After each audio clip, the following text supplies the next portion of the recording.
बच्चों, हम लोग उप सहसंयोजी यौगिकों में वैलेंस बॉन्ड थ्योरी यानी वीबीटी पढ़ रहे थे, संयोजी बंध सिद्धांत, जिसमें संकरण के आधार पर विभिन्न प्रकार के जटिल यौगिकों की ज्यामिति को स्पष्ट किया जा रहा था।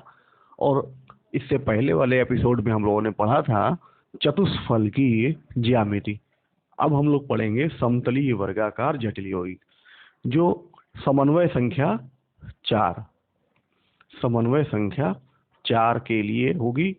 इसमें दो प्रकार के बनते हैं, एक है चतुष्फल की और दूसरा है समतलीय वर्गाकार।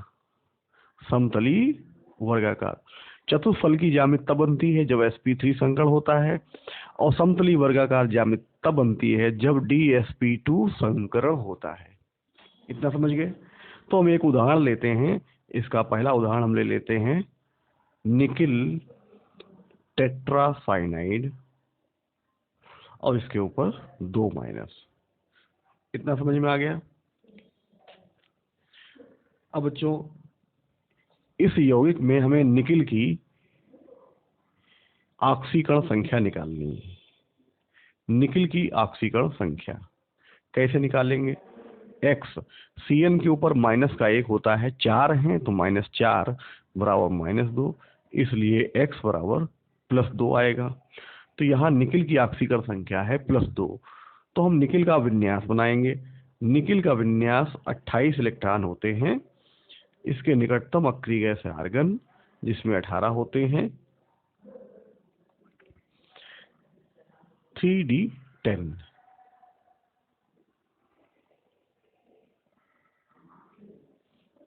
तो 4s2 3d8 आएगा विन्यास इसका। बाहरी कक्षा में 2 इलेक्ट्रॉन रहने अनिवार्य हैं, बाकी बचे इलेक्ट्रॉन हम भीतरी कक्षा में जाएंगे तो क्या हो जाएगा? 4s2 3d8।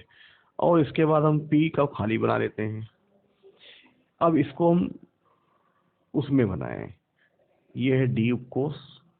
डी में 5 कक्षक होते हैं और इसमें 8 इलेक्ट्रॉन हैं, 6 7 8। ये है एस, इसमें 2 इलेक्ट्रॉन हैं और ये है पी, ये खाली है।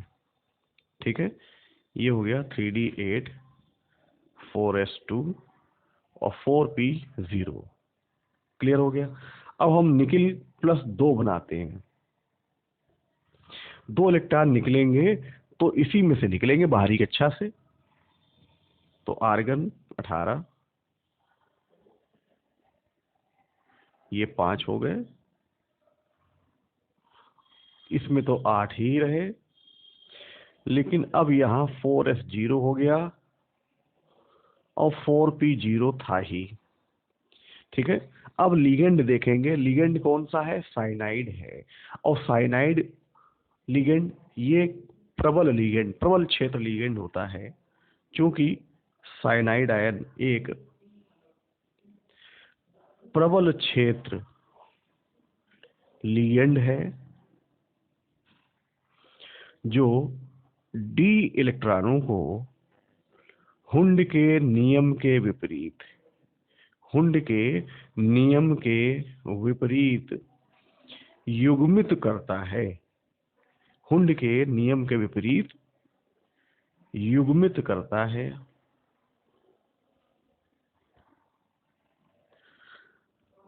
अतः यह एक अंतःकक्षक जटिल यौगिक बनाता है।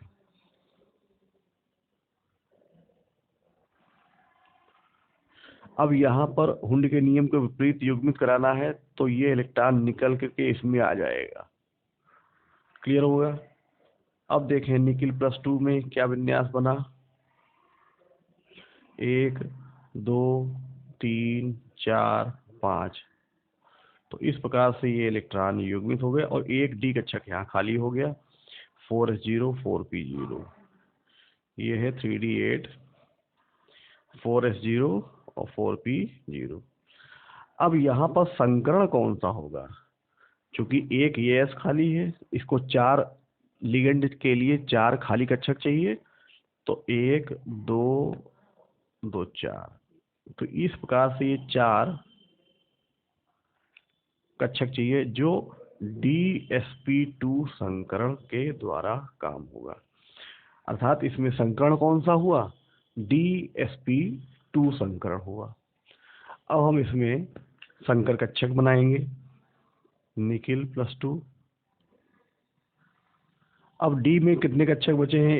1 2 3 4, ये हो गया 3D8, और इन सब में 2 इलेक्ट्रॉन हैं, इसको पूरा कर लेते हैं, और 4 कक्षक बन गए DsP2 के, और एक बचा है 4p का। ठीक है, अब हम निकिल टेट्रासाइनाइड बनाते हैं। उसमें देखेंगे निकिल का क्या है, आर्गन 18, डी के पूरे पूरे हो गए, और ये हो गए 4 DsP2, और ये हो गया 4p0।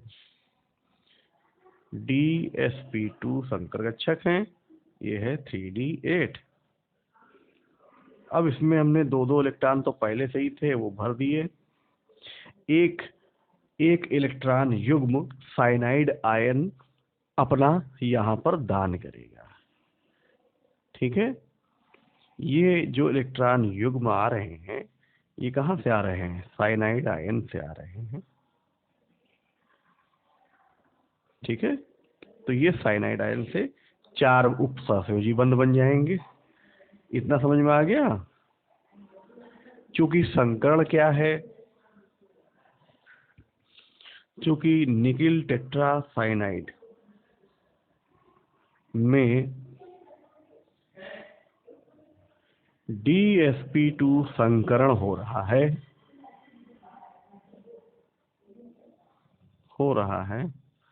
अतः इसकी ज्यामिति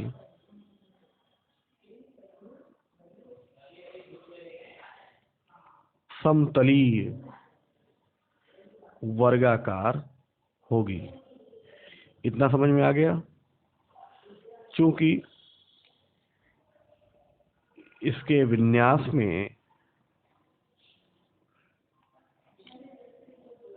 अयुग्मित इलेक्ट्रॉन नहीं है, अतः यह इसके विन्यास में अयुग्मित इलेक्ट्रॉन नहीं है, अतः यह प्रतिचुंबकीय होता है।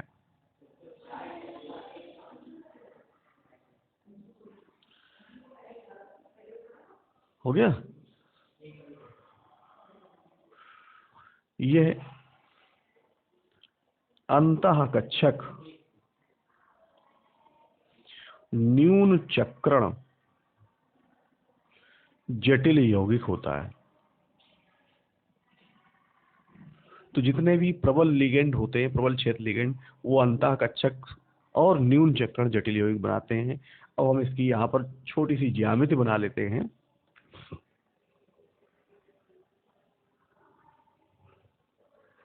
ये वर्गाकार बना दिया हमने यहाँ निकिल, इसके ऊपर 2+, इस प्रकार से 4 उपसहसंयोजी बंध बना दिए, और इन सबसे एक एक साइनाइड आयन लगा दो, और ये समतलीय वर्गाकार ज्यामिति यहाँ पर तैयार हो गई। ये सबको समझ में आ गया?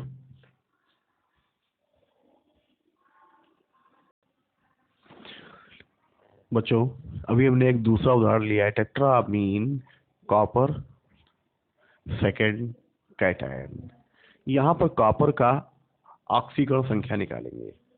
तो Cu की ऑक्सीकरण संख्या कैसे निकालते हैं?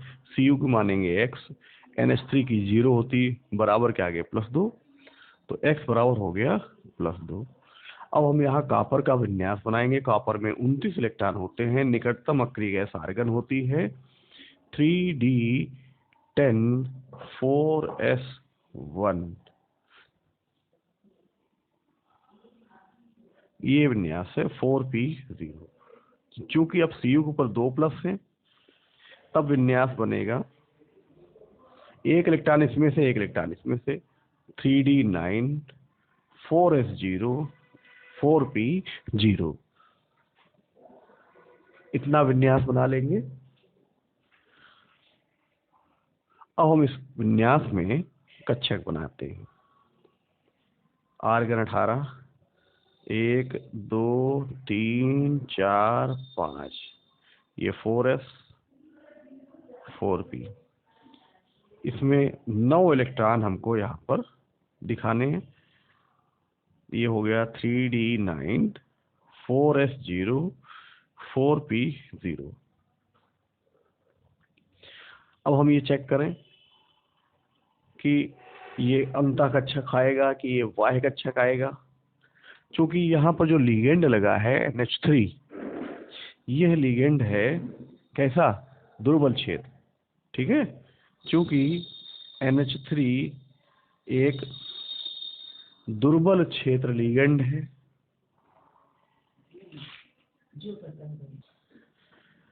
NH3 एक दुर्बल क्षेत्र लिगेंड है जो डी इलेक्ट्रॉनों को हुंड के नियम के विपरीत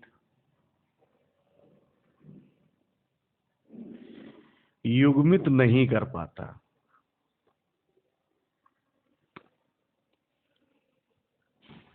अतः यह एक बाह्य कक्षक जटिल यौगिक बनाता है और sp3 संकरण द्वारा चतुष्फलकीय ज्यामिति बनाता है। इतना समझ गए। अब हम यहां पर फिर से विन्यास देखेंगे। Cu+2, आर्गन 18 और D कक्षक बना लेते हैं, S बना लेते हैं और P बना लेते हैं। ये है 3d9 4s0 4p0। इस D में 9 इलेक्ट्रॉन है, लेकिन यहां संकरण होगा sp3। ठीक है, तो sp3 संकरण द्वारा अब यहां पर क्या बनेगा ये भी देखेंगे। आर्गन 18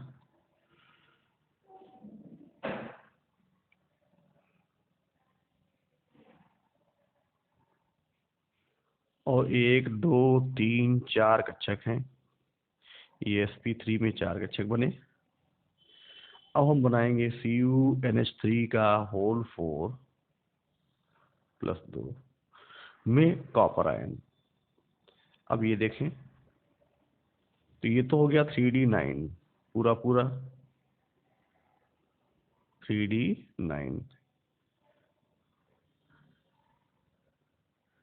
और ये हैं 4 कक्षक sp3 के, ये सारे संकर कक्षक हैं। अब इसमें एक एक इलेक्ट्रॉन युग्म मिलेगा NH3 से। ये NH3, ये NH3, यहां से भी इलेक्ट्रॉन युग्म NH3 से मिला और यहां से भी मिला। तो इस प्रकार से 4 इलेक्ट्रॉन युग्म NH3 से मिल गए। अब हमें इसके बारे में बताना है कि है क्या।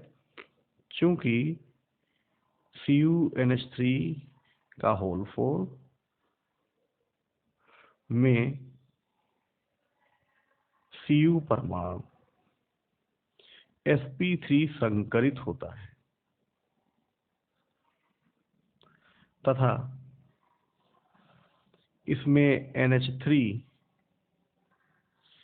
एक दुर्बल क्षेत्र लिगेंड होता है।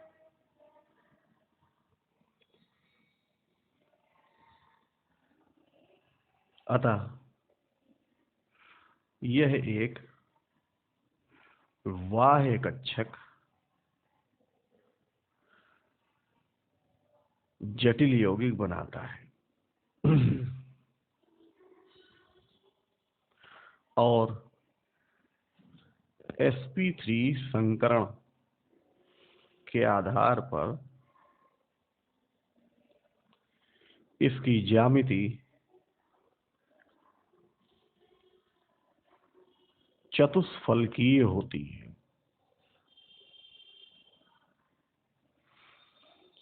चूंकि इसमें एक अयुग्मित इलेक्ट्रॉन है, अतः यह एक अनुचुंबकीय जटिल यौगिक है। अब इसकी ज्यामिति को हम यहाँ निर्धारित कर लें। कैसे करेंगे इसको देखें। ये है Cu+2।